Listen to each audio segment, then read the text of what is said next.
அங்கே என்ன ஹைட்ராலஜி, அதுக்கு வந்து தனி நிறுவனம், அரசு நிறுவனங்கள்.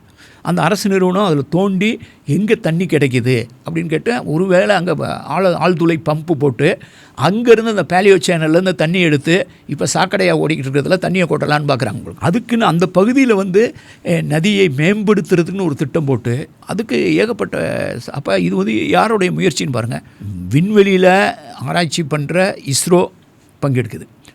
Geological survey of India map போடுற ஜியாலஜிக்கல் சர்வே ஆஃப் இந்தியா பங்கேற்குது. ஒன்றிய அரசு பங்கேற்குது. மாநில அரசு தனி வாரியமே போட்டிருக்காங்க. அப்போ இதில் சம்மந்தப்படாத ஆளே கிடையாது. ஐஐடிஸ் வந்து இதை பற்றி காலண்டர் வெளியிடுறாங்க, ஐஐடிஸ் இதை பற்றி பேசுகிறாங்க. அப்போ இது வந்து ஒரு அரசு சார்ந்த பெரிய நிதி சார்ந்த ஒரு பெரிய முன்னெடுப்பு.